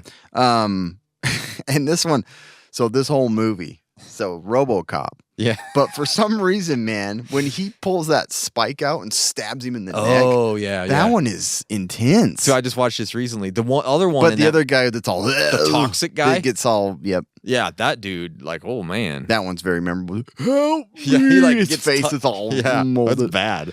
I almost put that on here. There's 'cause- there's like 10 kills in there. There's Yeah. yeah. what a great movie though. So yeah, but RoboCop stands out Yeah, big time. I great. saw it way too young, Mhm. and like basically all the kills in there come out Yeah. in my memory. How about number 1, Cam? So my number one was an intense scene that like almost like disturbed me enough that I'm like, I don't know. It is Raiders of the Lost Ark. Oh, When the Nazis, when they open the Ark. the face melt. Oh Is that my the one gosh, you're talking about? yeah. It's all just like skin to bone and it all just drips off. It's all wax, but Mhm. it freaked me out. Dude, that is freaky. No, it really is. So the other one that always And there's freaked me heads out, that blow up. Oh, Like yeah. there's so much stuff going on in that scene. the one that affected me when I was a kid was in Temple of Doom when he rips his heart out. Oh, That scared me so bad. that's such a good one. I And it forgot used to about scare my sister because I would go, Aliga, Olive. that. And I would, Galima, and she would, Shaktide. "No, don't do it, don't do it. Like she would thought that I Yeah, would we be did it able on the trampoline. Yeah. We would do it. We would try and get Yeah. to each other's chests. That was a good one too. That's a very good one. I should have done yeah, that that's one a good because. But my honorable mention were The Thing. There's so many disturbing scenes in that because it's all done with like clay animation. Yeah, It's for sure. it's gross. But my other one was the death in The Last Crusade. Oh yeah. Because that one, he's like, and he turns like all shrunken bone, and his eyes suck back in his skull. Yep, that's a good one. My number one, I went with The Lost Boys, man, and I just did. You did? I did both of them. I did the Death by Stereo and the Bathtub. I just combined them. They're good, man. Because Death by Stereo is like I said it so many times as a kid. Death by Stereo. Yeah, so it just sort of like affected. It's a good me. one. No, yeah, it's that's great. good. So that is our top 5 list from this movie. I'll put that on a t-shirt. Put that t-shirt. Oh man. So now we're gonna do the put that shit on a t-shirt, and we're gonna pick our favorite line that we think would be great on a t-shirt for this, right? And here's the thing: there are a billion t-shirts. Oh my gosh! And there are a billion lines. I had such a hard time with this, but I went to this one because I think it would be great, and maybe put like, I don't know, American flag behind it or something would be really cool. We're dedicated to a higher purpose. We're fighters for truth, justice, and the American way. If any time, it would be better to wear. I know, like it would fit in so well. But don't put anything else. Yeah, like don't make it be like a Frog Brothers thing. Yeah, people would be like, "Oh, that's very patriotic." Yeah, exactly. It could go in any way. It could go anyway. No, it's a great one. I think it'd be awesome. That one came across my mind too. But I've always pictured a shirt. That's why I wanted to do this shirt thing. I've always pictured a shirt of just showing like a Chinese cardboard thing with some rice coming out of it, and it just says maggots, Michael. You're eating maggots. Yeah. That would be it. I'm 100% sure that shirt exists. It has to, right? Maybe I've seen it. Maybe that's why it's in my memory. Yeah. The other, I'm going to mention a second one that I would do. Is the part where they're crawling through the lair to go kill the vampires. He says flies and the undead go together like bullets and guns. Bullets and guns. So stupid. Could you imagine that on a shirt? If only you'd seen this movie as many times as us, would you get it? We should have our wives or my wife make. I like the flies and the undead go together like bullets and guns. I would go with that because it doesn't make any sense. It doesn't make any sense. So that is tell us what you guys would put on a t-shirt. The Raised by VHS movie memorabilia inferno. Oh man, Cam, are you excited? I am excited. I got some stuff here for you. All right. Is it real blood? Is it David's blood in a bottle? It's bullets and guns. Flies. Because it's flies and bullets and guns go together like bullets and guns. Okay, this is a 2-parter, Cameron. So this first one, all right. Speaking of 2-parters, did you see any of the follow-up Lost Boys? Don't watch them. Are they terrible? Don't watch them. I would imagine. Don't do it, I Cameron. never did. They're bad. They're very bad. This is an original 35mm press slide. Up. How do you find this stuff, man? Dude, eBay is the greatest place ever. So this is a press slide. This movie has a good following. Yeah, and so you would basically, that's what the Warner Brothers would send to like newspapers and stuff, and they would use that to make a photo for their like review or whatever it is. How cool is that? That's way And I think it even says Warner Brothers on it, doesn't it? It does. Yeah. Color from Warner Brothers, yeah. 1987. Pretty freaking sweet, huh?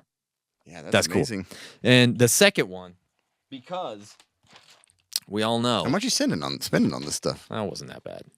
I think I got both. I got this for like under $40 or something. Well, still under $30 maybe. The original soundtrack on cassette. Oh my baby. gosh, on cassette. Wow. So I still have a cassette player. I know. You have one? Mm-hmm. Oh, you do really? I didn't know if you would. Either way, it's just cool to have. Right? Because the soundtrack is the most amazing thing ever. It is, man. And it takes me back to high school because my brother had it and we used to listen to it on the way to school all the time. So that is the movie memorabilia. That's a good one. The tape's awesome. Yeah, that's good stuff there. So, Cam, it's time.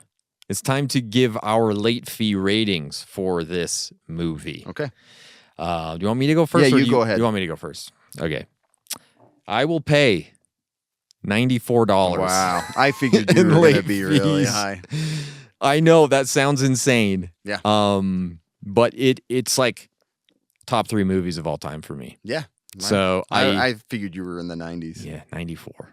So I gave it, I hope you're not disappointed. I wouldn't be disappointed. 83. 83. No, it is what it is. Yeah. Man. That's still really good. That's great. Yeah.